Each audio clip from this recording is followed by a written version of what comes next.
주식이사, 회사원 등 15명으로 이뤄진 시민위원회가 이재용 부회장의 삼성합병 의혹 사건의 검찰 수사심의 소집 결정을 내렸습니다.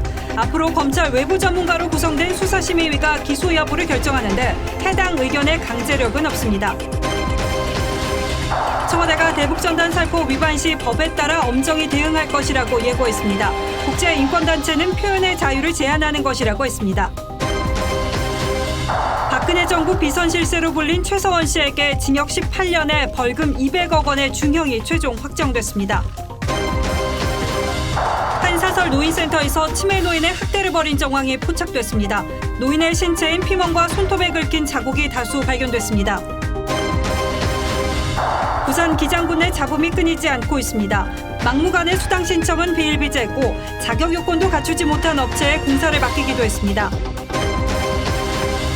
부모에게 학대를 당한 9살 여자아이가 4층 난간을 타고 이동하는 등 목숨을 건 탈출을 벌인 것으로 드러났습니다. 아이의 부모는 경찰이 찾아오자 자해를 시도했습니다. 한 양궁장에서 잘못 발사된 화살이 약 120m 떨어져 있던 차량 문을 뚫고 어린이용 카시트에 꽂혔습니다. 다행히 아이는 타고 있지 않았습니다.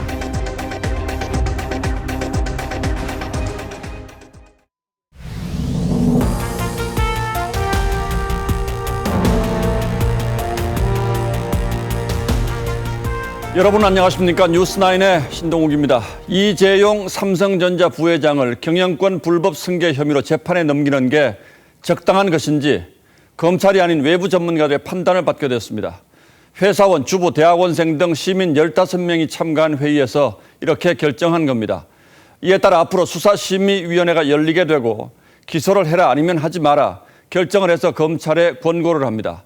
물론 검찰이 이 권고를 반드시 따라야 하는 건 아닙니다만 이번 사건에 쏠려 있는 국민적 관심사를 감안하면 검찰이든 삼성이든 기소심의위의 결정에 촉각을 곤두세울 수밖에 없습니다.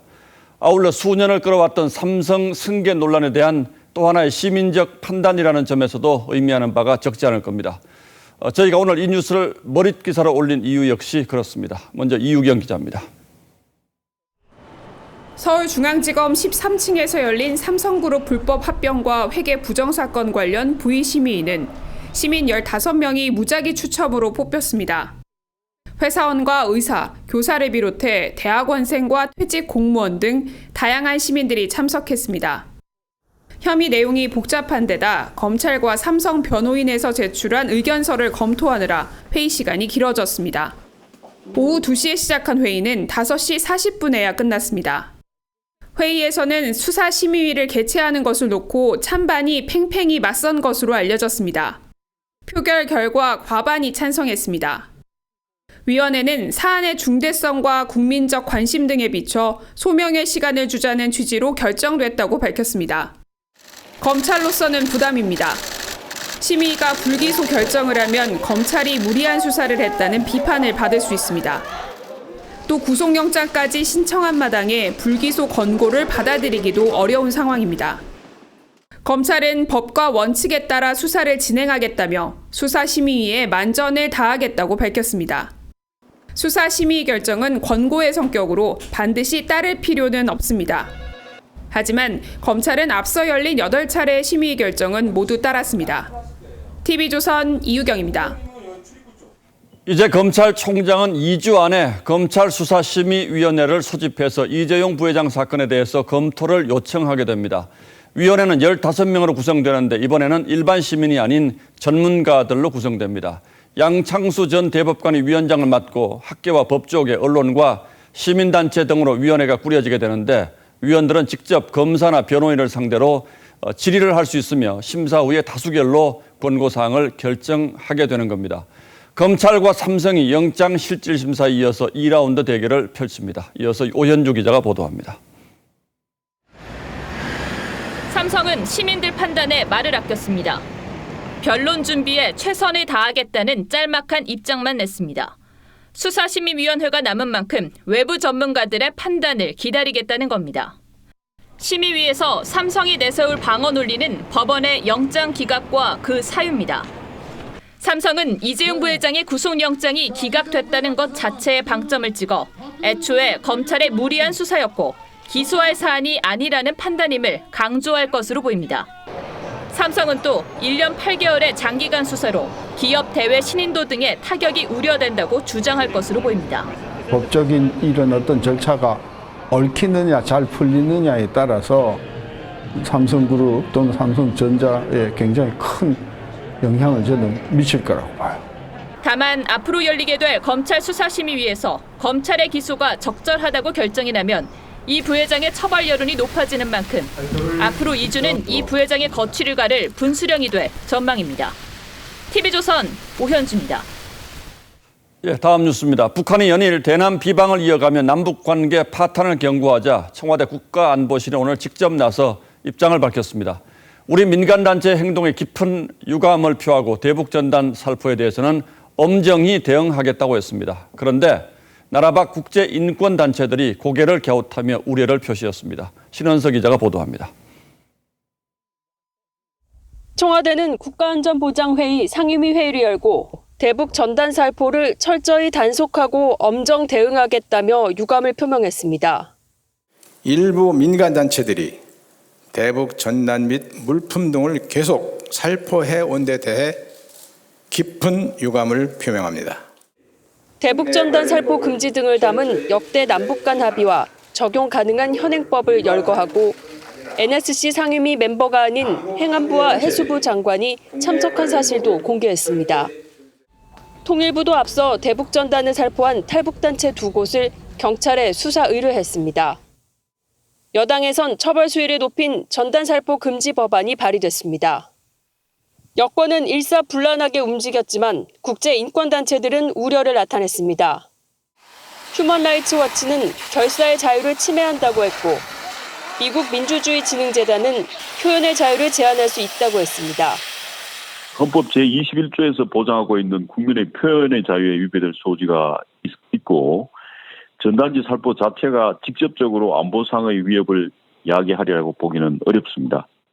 청와대는 NSC 사무처장이 나서 남북 간 모든 합의를 준수하겠다고 강조하면서도 북한 대외 선전 매체가 문 대통령을 비난한 데 대해선 입장을 내지 않았습니다. TV조선 신서입니다. 이렇게 청와대까지 나서서 북한의 입장을 고려한 조치들을 내놓고 있습니다만 북한의 대남 공세는 오늘도 멈추지 않았습니다. 탈북 단체에 대한 비난은 물론 문재인 대통령에 대해서도 실망감을 드러냈습니다. 그리고 미국에 대해서는 남의 집 일에 참견하지 말라고 으름장을 놓았습니다. 조덕현 기자가 보도합니다. 북한은 오늘도 조선중앙TV와 노동신문 등을 통해 대남 비난 공세에 열을 올렸습니다. 암덩어리 인간 오물들을 그대로 두고서는 언제 가도 북남 관계 개선이나 민족의 화해에 대해 기대할 수 없다. 문재인 대통령에 대한 비난도 이어갔습니다. 대외 선전 매체 통일의 메아리는 이전 당국자와는 좀 다르겠거니 생각했는데 지금 보니 오히려 선임자들보다 더하다는 생각이 든다고 했습니다. 북한은 지난 9일 미국이 대남 연락선을 차단한 것에 대해 실망감을 드러낸 데 대해서도 남의 집 일에 쓸데없이 끼어들면 감당하기 어려울 것이라고 경고했습니다. 노동신문이 지난 7일과 어제 그리고 오늘 잇따라 사용한 당중앙이란 표현도 관심입니다. 지난 4월 국회 입법조사처는 김정은 위원장이 후계자를 지칭하는 당중앙이란 호칭을 김여정에게 부여할 수 있다고 분석한 바 있습니다. 김정은 위원장과 당중앙위원회의 소위 권위를 중시하는 데모인지 후계자 김여정을 뜻하는 것이란 불명확하고 전문가들은 김여정에 대한 군사 칭호 부여와 우상화 작업의 시작이 후계 승계에 확실한 증거가 될 것이라고 분석했습니다. TV조선 조덕현입니다. 대북 전단을 두고 탈북 단체와 갈등을 겪고 있는 통일부가 3차 추경 과정에서 탈북민 정착 예산 100억 원을 삭감하겠다고 국회에 보고한 사실이 확인됐습니다. 탈북민의 숫자 자체가 대폭 감소해서 예산도 줄였다고는 합니다만 남북회담 관련 예산은 큰 변동이 없어서 통일부의 우선순위가 어디에 있는지는 분명해 보입니다. 김정우 기자의 단독 보도입니다. 통일부는 3차 추경을 위해 올해 예산 가운데 133억 원가량을 줄이겠다고 국회에 보고했습니다. 이 중 감액 비중이 가장 큰 사업은 탈북민 정착 지원금입니다. 기존 393억 원에서 25%가 넘는 99억 원을 삭감했습니다. 탈북민 교육훈련 예산도 12억 원이 넘게 줄었습니다. 남북회담 추진 예산은 6.4%만 깎았습니다. 지난해 남북회담 예산 집행률은 13.6%에 불과했고 당장 회담이 열릴지도 미지수지만 크게 손대지 않은 겁니다. 통일부는 예산 삭감은 김여정 담화 이전에 정해져 현 상황과는 무관하다며 코로나 사태로 탈북민 입국자가 크게 줄어들 것으로 예상돼 예산을 깎았다는 입장입니다. 실제로 올해 1분기 탈북민 입국자는 135명으로 지난해 동기 대비 41% 줄었습니다. 하지만 야당은 올 들어 남북관계가 경색된 상황에서 탈북민 예산만 대폭 줄인 건 북한 눈치 보기가 아닌지 우려된다고 주장했습니다. 이렇게 북한 이탈 주민에 관련된 지원 예산이 크게 감액이 된 것은 전형적인 북한 눈치 보기식 예산 편성이 아닌가. TV조선 김종호입니다. 정부가 대북전단 살포를 문제 삼으면서 거론한 법이 남북교류협력법입니다. 얼핏 생각하면 대북전단과 교류협력이 무슨 관계가 있을까 의아하기도 해서 오늘은 이와 관련된 쟁점들을 따져보도록 하겠습니다. 자, 윤설기 기자. 네. 남북교류협력법에 북한에 뭐 보내면 안 된다 이런 조항이 있습니까? 구체적인 금지 조항은 없지만 13조에 대북 반출품은 통일부 장관의 승인을 받아야 한다고 돼 있고 대북 전단은 미승인 반출품이라는 게 통일부의 입장이죠. 전혀 관련이 없는 것 같은데 남북 교류의 관점에서 또 보자면 대북 전단이 그런 해석이 가능하군요. 그렇습니다. 그런데 이 법엔 반출을 매매, 교환, 임대차, 사용 등을 목적으로 하는 남북 간 물품 이동이라고 정의했습니다. 받는 사람이 불특정한 대북 전단이 이 기준에 맞는지가 논란이죠. 자, 그런데 이번 대북 전단이 논란이 된 그 발단이 바로 김여정 부부장의 담화문 아니었겠습니까? 일주일 전인데 그때는 이 얘기 안 했잖아요, 정부가. 네, 지난 4일 이 통일부 관계자는 교류협력법을 통한 전단 규제는 안 맞는다고 판단한다고 했습니다. 하지만 어제부터 교류협력법 위반이란 입장이죠. 사정 변경이 있었다며 그 근거로 2년 전 판문점 선언과 4년 전 대법원 판결 등을 그 근거로 들었습니다. 판문점 선언과 대법원 판결에 이 대북 전단 관련해서 어떤 내용들이 들어있습니까? 네, 이 군사분계선 일대에서 전단 살포를 중지한다고 2년 전 남북 정상이 선언을 했었고요. 대법원은 2016년 이 국가가 대북 전단 살포를 제지할 수 있다고 했습니다. 하지만 이 정상 간의 선언을 국민 처벌 근거로 삼을 수 있을지 의문이란 지적도 나옵니다. 또 대법원 판결에 정부와 다른 해석도 있는데요. 들어보실까요? 예. 대법원에서 제한할 수 있다고 한 것은 적교역 주민들의 생명이나 신체 위해가 생기지 않도록 경찰 조치를 할 수 있다. 그런 내용이지 이걸 북한에 보내는 것 자체를 처벌한다. 그런 얘기는 아니에요. 자, 그런데 정부가 이 대북 전단 규제하는 새로운 입법을 준비하고 있다고 하는데 교류협력법으로 규제가 가능하다면 새로운 입법이 뭐가 필요합니까? 그래도 여당에선 대북 전단 살포에 최고 7년형까지 처하는 등 여러 법안이 발의된 상태죠. 통일부는 아동 청소년 성매매처럼 사안이 중대하면 추가 법 제정이 가능하다는 입장입니다. 하지만 당내에선 조금 다른 목소리도 있습니다. 예. 아니 종이떼기 몇 개 날아간다고 북한 체제가 흔들리는 모양이구나. 종이 몇 장 날아가서 체제가 흔들리면 그 체제를 반성하셔야 되고 오히려 내부를 들여다봐야 되고. 예, 뭐 정부 여당이 당장 급하다고 이런저런 논리 해석 법안 끌어다 붙이는 것 같은데 이러다 또 스텝 꼬이는 건 아닌지 모르겠군요.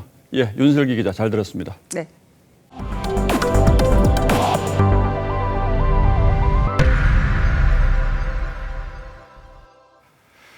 이른바 국정농단 사건의 핵심 인물인 최서원, 즉 최순실 씨에 대한 재판이 3년 7개월 만에 끝났습니다.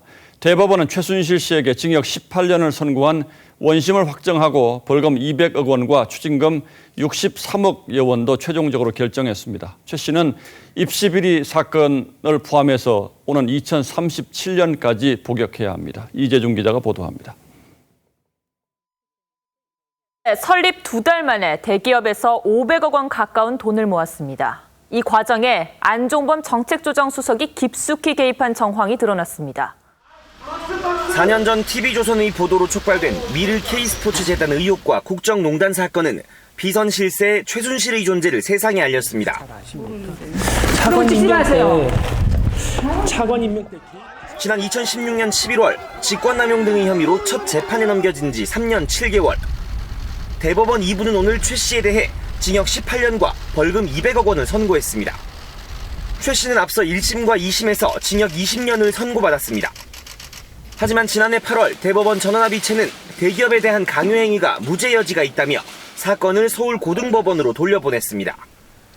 파기환송심은 기존보다 형량을 줄여 징역 18년과 벌금 200억 원, 추징금 63억 원을 선고했고 대법원도 같은 결론을 냈습니다. 최 씨는 딸의 입시 비리로 징역 3년을 선고받았기 때문에 이를 합하면 오는 2037년에나 출소할 수 있습니다.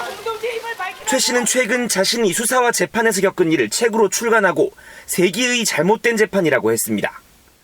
누대에 걸쳐서 잘못된 판결의 전형으로 케이스로 늘 인용되고 검토되리라고 생각합니다. 검찰은 국정농단 핵심 사안에 대해 기업인의 승계 작업과 관련된 불법이 있었던 사실이 대법원 판결로 확정된 점에 큰 의미가 있다고 밝혔습니다. TV조선 이재중입니다. 조국 전 법무장관의 오촌 조카 조모 씨가 오늘 재판에 나와서 정경심 교수 측에 컨설팅비를 지급한 것과 관련해서 허위 증빙 자료를 만들었다는 사실을 인정했습니다. 하지만 이와 관련한 여러 질문에 대해서 계속해서 기억이 나지 않는다고 했다가 재판장의 질책을 듣기도 했습니다. 이채연 기자가 취재했습니다. 오늘 정경심 교수 재판 증인으로 나온 조국 전 장관의 조카 조모 씨는 모르쇠로 일관했습니다. 검찰이 정 교수가 조 씨에게 5억 원을 건네준 지 한 달 만에 이자 명목으로 1,000만 원을 지급한 경위를 묻자 조 씨는 언제 어떻게 보냈는지는 기억이 안 난다고 말했습니다. 또 검찰의 자금 흐름에 대한 질문이 이어지자 죄송하지만 기억나지 않는다고 말씀드려야 할 것 같다고 잇따라 대답을 회피했습니다. 재판장인 임정엽 판사는 왜 습관적으로 기억이 안 난다고 하느냐, 거짓말하는 것은 안 된다고 지적했습니다. 임 판사는 또 증인은 증언 거부권이 있지만 기억나는 것을 기억나지 않는다고 하면 위증이라고도 했습니다. 조모 씨는 정 교수 동생의 명의로 허위 컨설팅 증빙 자료를 만들었다는 점은 인정했습니다. 검찰은 정 교수가 코링크와 허위 경영 컨설팅 계약을 맺고 용역료 명목으로 1억 5,700만 원 상당을 받았다고 의심하고 있습니다. 특히 그 돈을 동생 명의로 받았는데 이 부분을 횡령으로 보고 있습니다. 이에 대해 정경심 변호인 측은 양가적인 의미가 있다며 내일 반대 신문을 들어보면 알 것이라고 반박했습니다. TV조선 이채현입니다. 알츠하이머 치매를 앓고 있는 한 노인이 노인 복지시설에 갔다가 시설 관계자들로부터 폭행을 당했습니다. 물론 당사자는 말이 없었는데 피멍을 발견한 아들이 아버지의 몸에 녹음기를 달아서 폭행 사실을 확인했다고 합니다. 배상윤 기자가 취재했습니다. 성남시 분당에 있는 한 노인복지시설입니다. 알츠하이머성 치매를 앓고 있는 68살 A씨는 지난달 14일부터 이 시설에 다녔습니다. 아침부터 저녁까지 치료와 재활을 하는 곳이었습니다. 그런데 최근 A씨의 몸에서 폭행 흔적이 나왔습니다. 목에는 긁힌 자국이 있었고 여러 곳에서 피멍이 든 상태였습니다. A씨의 아들이 시설 내부의 폭행 여부를 확인하려고 녹음기를 설치했더니 충격적인 내용이 나왔습니다.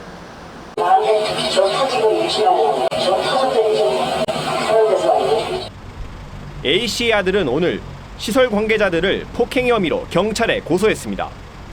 해당 노인복지시설 측은 사실관계가 확인되면 필요한 조치를 하겠다고 밝혔습니다. 지금 확인을 하고 있습니다. 담당자들 불러서 뭐 이렇게 조사하고 이러시는 건가요? 그것까지는 아니고요. CCTV 확인하고 있습니다. 성남시도 해당 복지시설에 대한 진상조사에 착수했습니다. TV조선 배상윤입니다. 부모에게 학대를 당해온 창녕 9살 어린이의 기막힌 사연이 또 하나 전해졌습니다. 학대를 견디다 못해서 건물 4층의 테라스와 지붕을 통해 목숨 걸고 탈출하기도 했다는 겁니다. 이런 잔혹한 학대 정황이 속속 드러나고 있는데 가해 부모는 경찰이 집에 찾아오자 자해 소동까지 벌였습니다. 보도에 이성진 기자입니다. 9살 A양이 살던 빌라 4층입니다. A양은 지난달 29일 집 테라스를 빠져나온 뒤 높이 10m가 넘고 경사진 지붕을 건너 5m 정도 떨어진 옆집 테라스로 탈출했습니다. 컵라면 있잖아요. 그 2개 하고 이제 콜라를 저희가 아무도 없었는데 와가지고 이렇게 먹고 간 흔적이 있더라고요. A양은 경찰 조사에서 친엄마의 학대 사실도 진술했습니다. A양은 친엄마가 공업용 접착제 등으로 자신에게 화상을 입혔다고 말했습니다. 친엄마와 의붓 아빠가 욕조에서도 학대했고 테라스 난간에 목을 묶어 가뒀다고도 밝혔습니다. 장례에 오고 나서 1월 이후부터 5월 사이에 일어난 걸로 저희들이 대충 시기적으로 확인하고 있고. A양 부모는 경찰 조사가 시작되자 변호사를 선임한 것으로 알려졌습니다. 경찰과 아동보호 관계자들은 어제 A양의 집을 방문했습니다. 자녀 3명을 보호시설로 옮기려 하자 A양 부모는 자해를 시도했습니다. 경찰은 자해를 막기 위해 이들을 병원에 응급 입원 조치했습니다. 경찰은 친엄마가 조사에 응하지 않으면 강제 수사하는 방안도 검토하고 있습니다. TV조선 이성진입니다. 코로나 재확산이 산업계 피해로 이어지고 있습니다. 삼성전자 수원 사업장에 이어서 기아자동차 광명 공장도 확진자가 나오면서 폐쇄됐습니다. 정부는 내일 수도권 중심으로 방역 체계를 강화할지 여부를 발표할 예정입니다. 구재영 기자입니다. 기아자동차 소아리 공장이 가동을 멈췄습니다. 방역 차량만 수시로 드나듭니다. 공장 직원 A씨가 어제 저녁 확진 판정을 받았습니다. A씨의 아들도 오늘 양성 판정이 나왔습니다. 이 공장에서 확진자와 접촉한 동료 직원은 60명이 넘습니다. A씨의 감염 경로는 확인되지 않고 있습니다. 기아차는 오늘 소아리 공장 전 직원 6천여 명을 휴무 조치했습니다. 방역당국은 A씨의 접촉자를 118명으로 확대했습니다. 기아자동차 긴급 방역과 함께 동료 직원 118명을 검사하고 있습니다. 이 공장에서는 오늘 또 다른 직원도 확진 판정을 받았습니다. 이 직원은 양천구 탁구장 관련 3차 감염자입니다. 삼성전자 수원 사업장 청소 용역 직원 확진자와 단체 여행을 다녀왔습니다. 출근은 5회까지만. 여행 같이 다녀오신 분들이 이제 아들이 확진 판정 받고 이러니까 출근은 이제 안 하신 것 같아요. 삼성전자 수원 사업장 스마트 제조동도 어제부터 폐쇄됐습니다. 직원 1,200여 명은 내일까지 재택근무를 할 예정입니다. 기아자동차는 검사 결과에 따라 공장 재가동 시기를 결정할 방침입니다. TV조선 구자영입니다. 지난 화요일이었죠. 폭염 속 선별진료소에서 일하던 직원 3명이 쓰러졌고 정부가 뒤늦게 지원을 약속했습니다. 부랴부랴 의료진을 위한 냉방 공간 등이 하나둘 마련되고 있는데 더위가 기다려줄지 모르겠습니다. 오늘의 포커스입니다.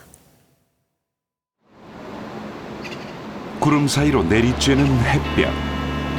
선풍기와 냉풍기가 쉴 새 없이 돌아가지만 32도까지 오른 기온은 좀처럼 내려가지 않습니다. 마스크와 고글 위에 얼굴을 다시 가린 의료진. 보호복은 곳곳을 테이프로 막았죠. 머리부터 발끝까지 꽁꽁 싸맨 레벨 D 보호복입니다.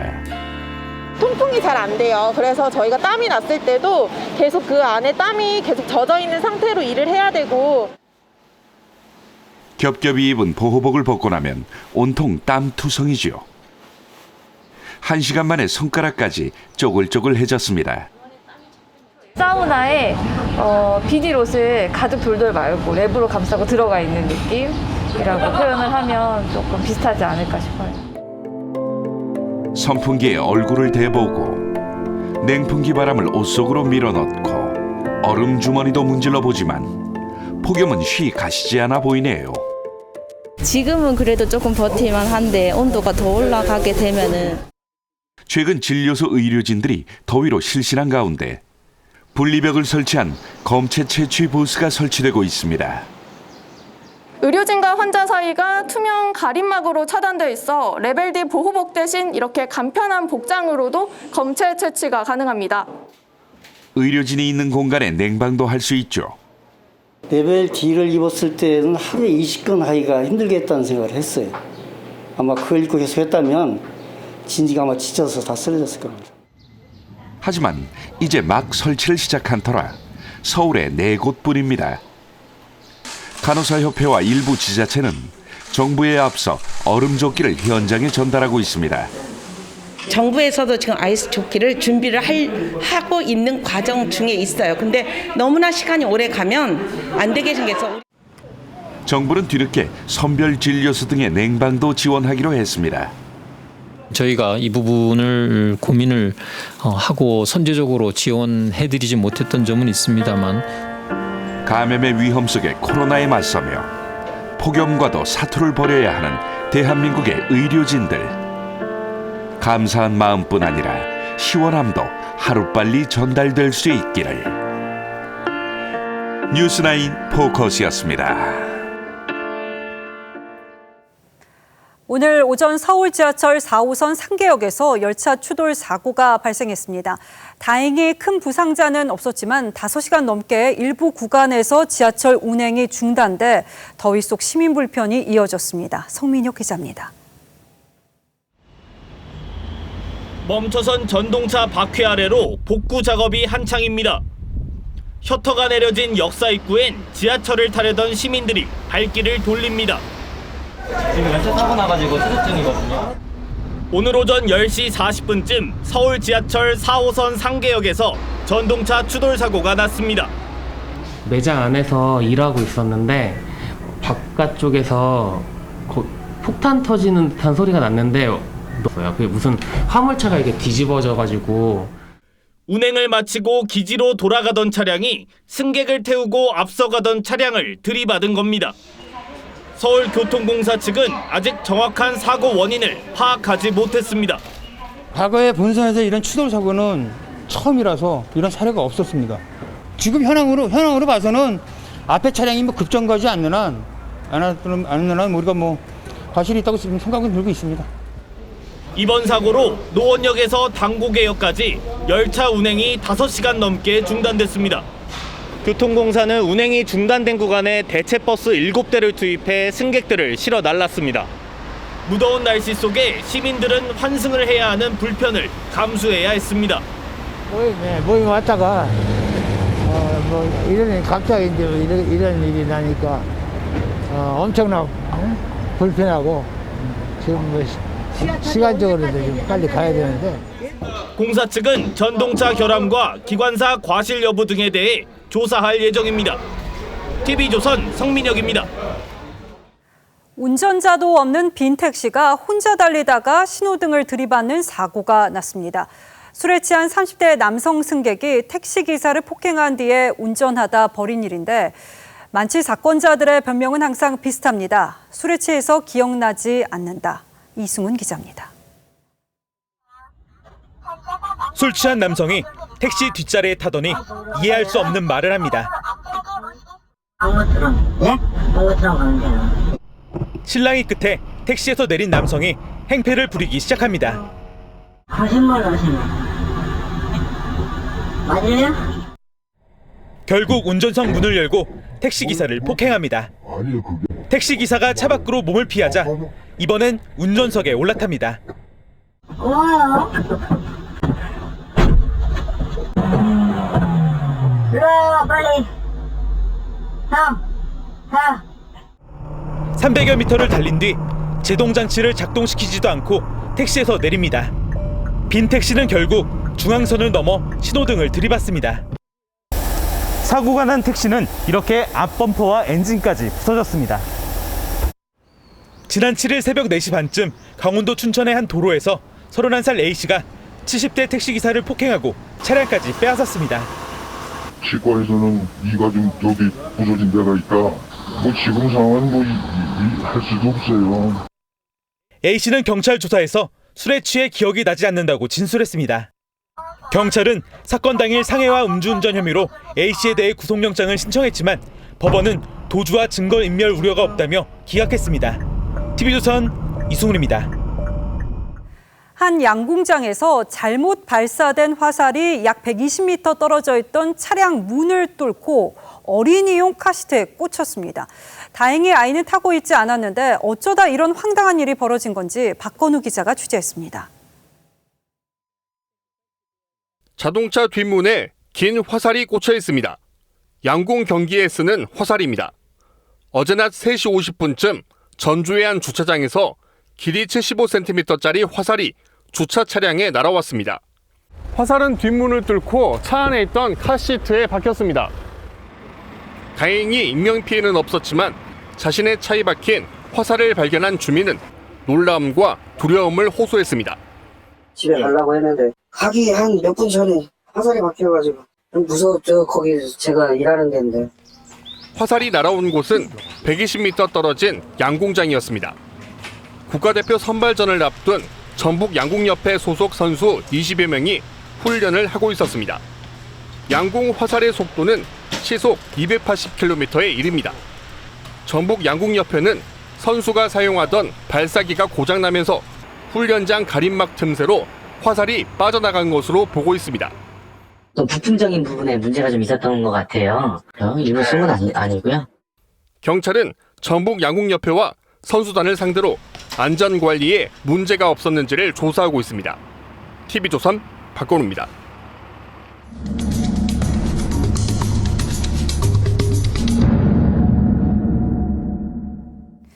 하지도 않은 근무를 했다며 시간에 수당을 신청하고 가지도 않은 출장으로 수당을 받아 챙겼습니다. 부산 기장군에서 드러난 의혹들입니다. 군의 문제는 이뿐이 아닙니다. 자격 요건도 갖추지 못한 업체에 공사를 맡기기도 했습니다. 잡음이 끊이지 않는 기장군을 현장 추적 장혁수 기자가 취재했습니다. 부산시 기장군수 관용차 운전기사는 2명입니다. 이들 출장비 지급 내역을 보면 철마면과 기장읍, 일광면 등을 거의 매일 4시간씩 운행한 걸로 돼 있습니다. 모두 기장군 관내지인데 출장비가 지급됐습니다. 대전과 광명 등 타 지역으로 출장을 갔을 때는 시간 외 수당을 신청했습니다. 관외 출장비가 지급돼 시간 외 수당은 받을 수 없지만 매번 결제됐습니다. 심지어 관내 근무와 관외 출장 시간이 겹치기도 합니다. 이들이 2017년부터 3년간 받은 출장비와 시간 외 수당은 5천만 원에 달합니다. 새벽 4시 반부터 밤 11시까지 관내 출장과 시간 외 수당으로 늘 올리셨어요. 정작 운전기사는 출장 내역을 올리는 방법도 몰랐습니다. 오늘 내가 몇십 년을 하고 일하는 사람 아니고 그러니까 사실은 잘 몰라요. 기장군 담당자는 문제가 없다는 입장. 현장에 미리 가서 답사를 한다든지 하는 일은 많으세요. 원칙에 맞게 아마 하고 계실 겁니다. 서울 마포구에 위치한 기장군 대외협력단입니다. 이곳에서도 비슷한 일이 일어났습니다. 기장군은 2011년 6억 8천만 원에 구입한 사무실에 직원 2명을 파견해 국비를 확보하고 선진 정책을 발굴하도록 했습니다. 연간 운영비만 5천만 원에 달하는데 예산을 따내긴커녕 뚜렷한 사업 성과도 안 보입니다. 평상시에 항상 중앙정부의 사이트부터 가가지고 매니하고 모니터링하고. 그런데 근무자들은 급식비와 출장 내역 등을 조작해 수당을 챙겼습니다. 한 직원은 2017년 한 해에만 부산 출장비 660만 원을 받았습니다. 주선에 가실까요? 아니잖아요. 다 있어. 부담 청구한 거 반납하셔야 되는 거 아닙니까? 이들은 횡령 혐의로 경찰에 고발됐습니다. 다같이 큰 박수로 자책해 주시기 바랍니다. 군 발주 사업과 관련해서도 잡음이 이어집니다. 1,000억 원대 꿈의 행복타운 건설 사업에 예정에 없던 온천 개발 사업이 끼어들었습니다. 온천 부분이 갑자기 들어온다는 거죠. 온천 부분이 왜 들어올까? 이 부분은 사실 군위에서도 제대로 밝혀지는 못한 상황입니다. 굴착 사업은 기술 인력 2명 보유라는 자격 조건도 못 맞춘 업체가 따냈는데 제가 총감독 책임은 있지만 기본적으로 다 되었을 거라고 생각했지만 온천은 없었고 업체엔 4억여 원을 지불했습니다. 저희가 TV조사에서 나왔는데 이와 관련해 군수 입장을 들어봤더니 지도 그렇고 출장비를 부정수급한 게 확인이 돼서 전 전혀 모릅니다. 네, 근데 측근들에서 왜 자꾸 이런 일이 그런 일이 없어요. 몰라요. 저는 전혀 모르는 사실이에요. 아니 그런 사실이 있지 않습니까? 질의대도 나왔는데 없어요. 그걸 인정은 안 하세요? 없어요. 그럼 잘못됐다고 보지 않으시는 거예요? 없어요.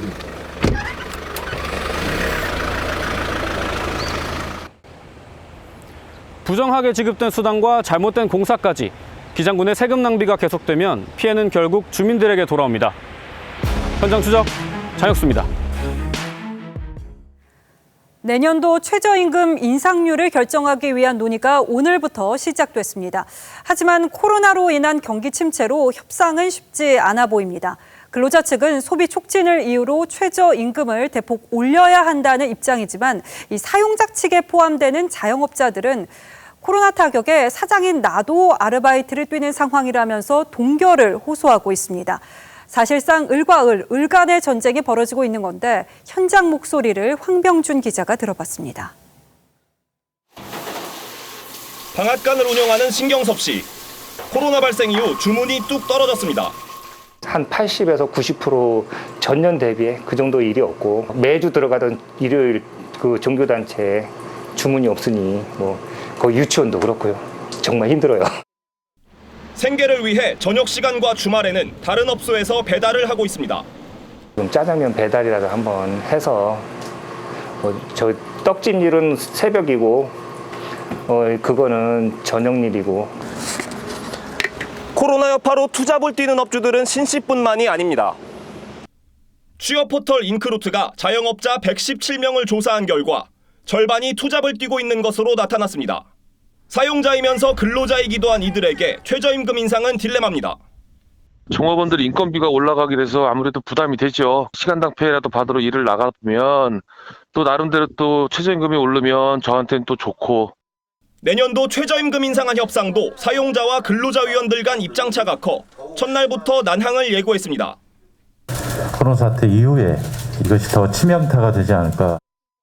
최저임금이 오르지 않으면 임금 격차와 불평등은 더욱 확대될 것입니다. 노동계는 최저임금 심의를 노사정대화와 연계한다는 계획이어서 노사정대화 합의 때까지 심의가 겉돌 가능성도 제기됩니다. 법적 결정 시한은 이달 29일까지입니다. TV조선 홍병준입니다.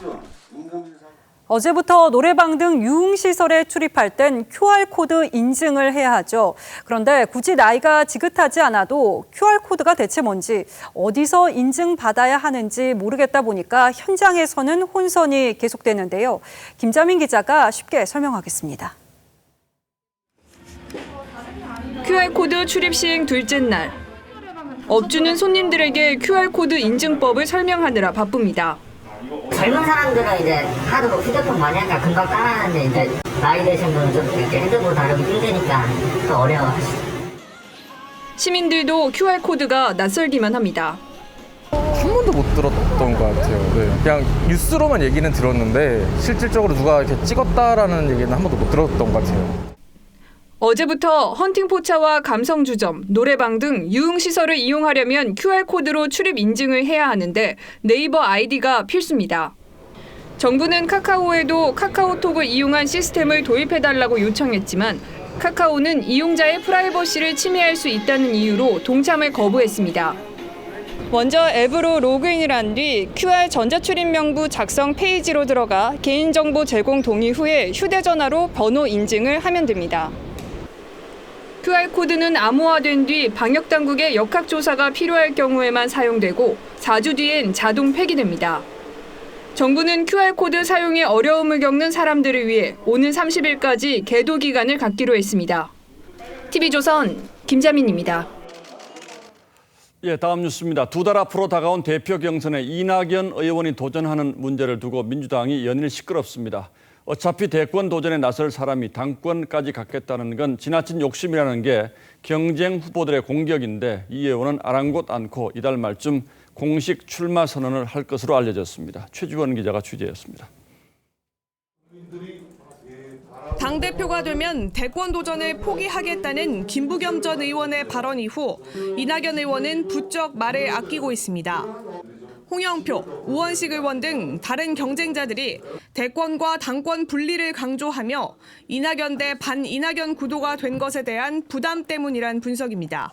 7개월 동안 당대표와 대권 후보를 사실상 함께하는 이런 상황에 대해서 다른 대선 후보들이 이게 흔쾌히 동의가 되겠습니까? 하지만 이 의원은 충정 어린 고민을 말한 것으로 생각한다며 개의치 않겠다는 뜻을 내비쳤습니다.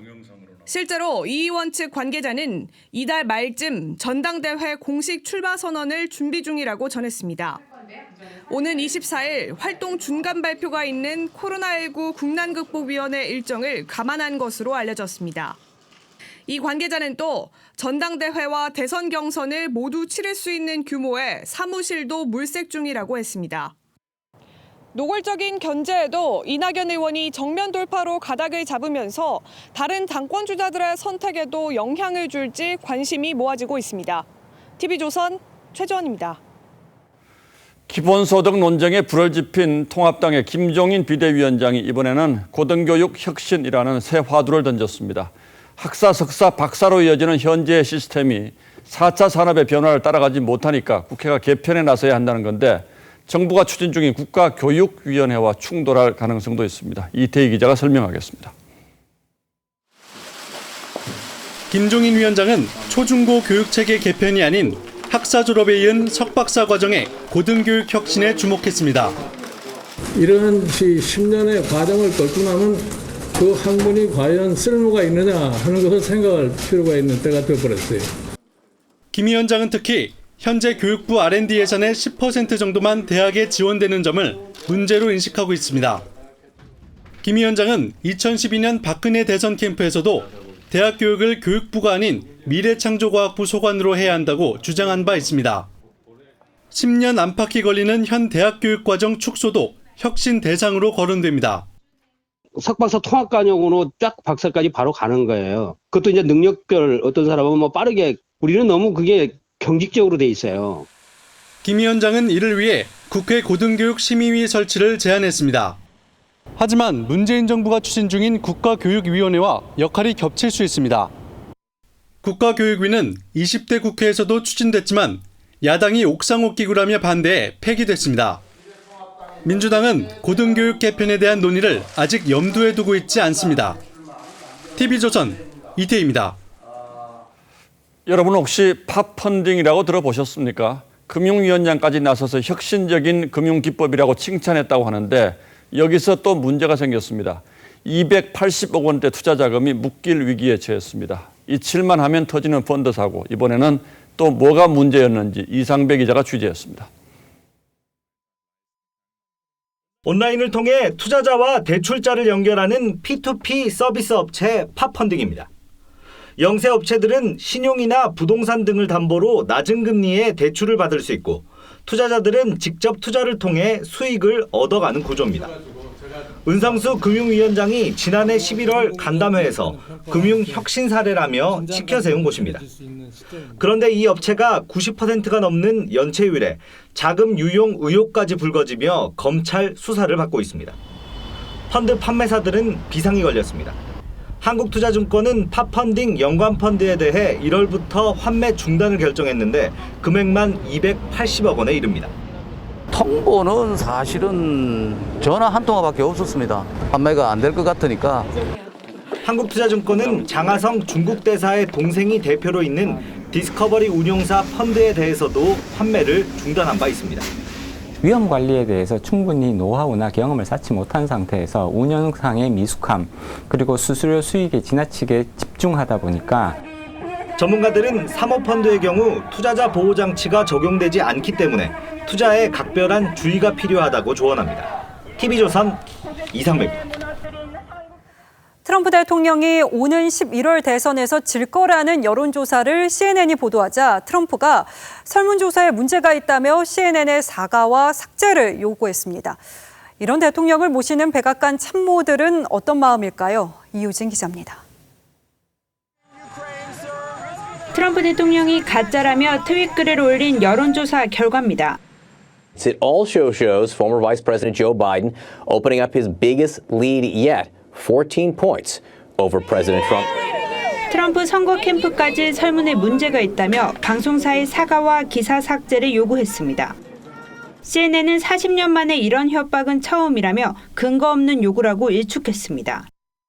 워싱턴 포스트는 트럼프가 바이든에게 지고 있다고 말하는 참모들에게 화를 냈다고 보도했습니다. 코로나19의 인종차별 시위까지 악재가 겹친 트럼프 캠프는 트윗글들이 더 큰 장애물입니다. 트럼프가 인종차별 시위에 머리를 다친 70대 노인이 극좌 안티파일 수 있다는 트윗을 날린 직후엔 전 현직 참모들 모두가 낙담했고 어쩔 줄 몰라 했다고 한 인터넷 매체가 전했습니다. 트럼프는 다음 주부터 유세에 나섭니다. We're going to be starting our rallies. The first one we believe will be probably, we're just starting to call up, will be in Oklahoma, in Tulsa, Oklahoma.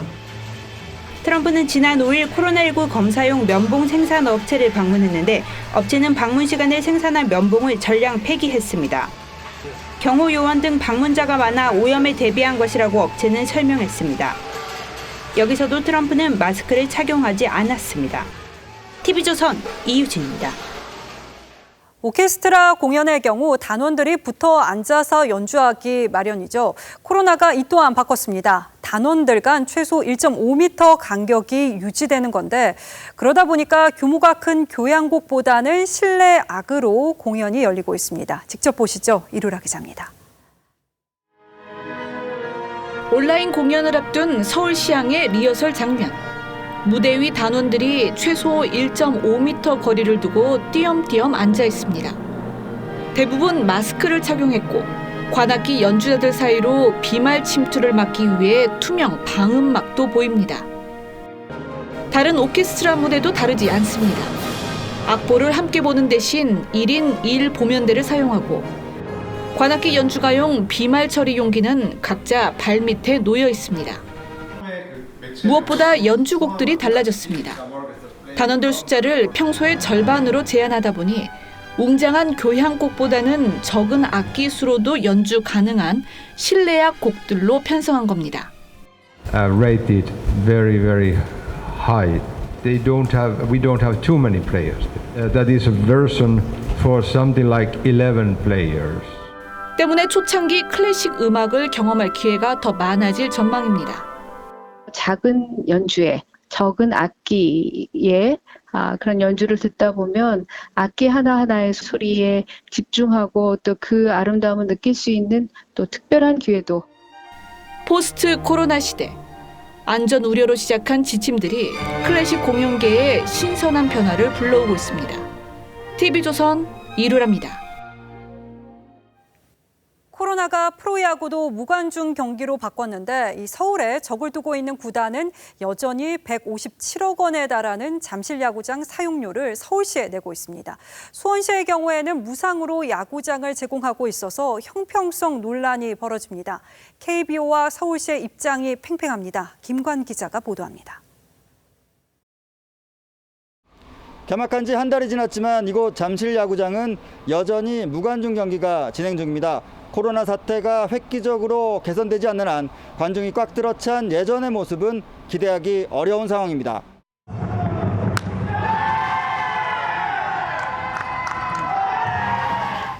선수들 소리만 생생한 야구장이지만 두산과 LG 구단이 잠실야구장 사용료 명목으로 올해 서울시에 낸 돈은 구장 사용료와 광고료 등을 포함해 157억 원이나 됩니다. 뉴욕시에 연간 $10, 우리 돈 12,000원을 내고 홈구장을 사용 중인 양키스 구단. 수원시로부터 야구장을 무상 제공받는 KT 구단의 사례와 비교하면 이례적으로 많은 금액입니다. 지난달 1일 KBO 정운찬 총재와 박원순 서울시장이 만난 자리에서도 잠실야구장 사용료 감면에 대한 얘기가 나왔습니다. 박 시장이 고민하겠다고 했지만 시 조례 등 근거 규정이 없어 쉽게 해결될 문제는 아닙니다. 서울시는 잠실야구장 사용료 중 60%를 시설 보수를 비롯해 서울의 여러 야구장에 재투자하고 있습니다.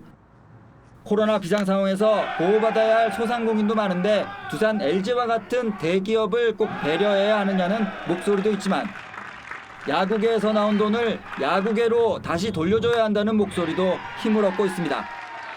TV조선 김관입니다.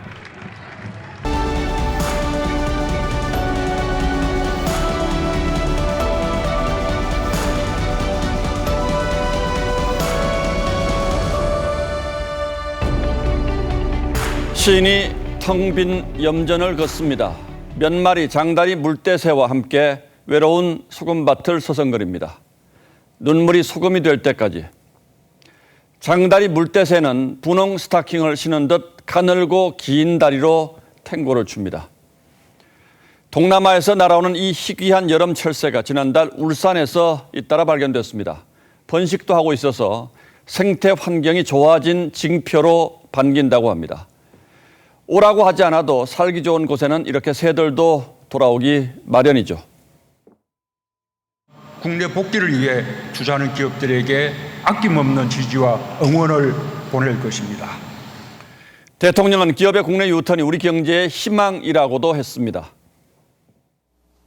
대한민국은 세계에서 가장 안전하고 투명한 생산 기지가 되었습니다. 코로나 방역이 거둔 성과를 기업 복귀와 투자 유치의 절호의 기회로 삼겠다고 했습니다. 코로나는 세계 경제 패러다임을 바꿔놓았습니다. 이동이 자유롭던 평평한 세계가 끝나면서 많은 나라가 자국 산업, 특히 제조업의 중요성을 절감했습니다.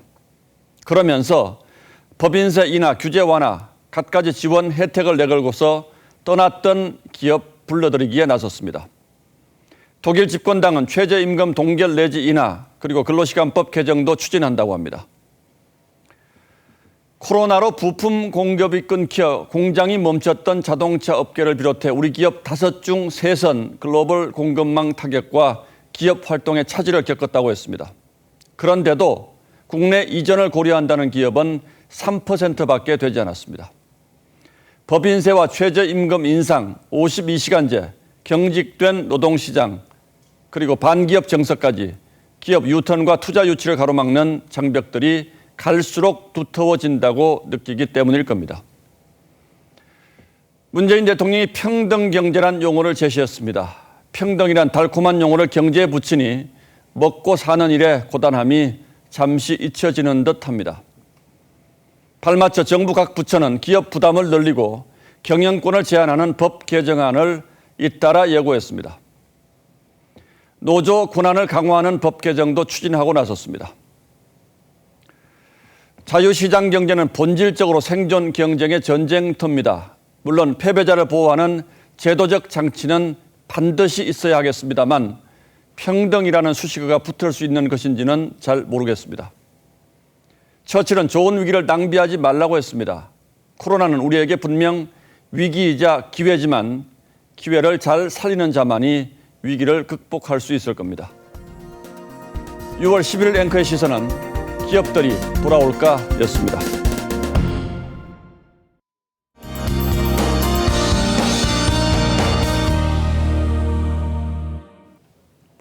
내일 오후부터 남부지방에 비 소식이 있습니다.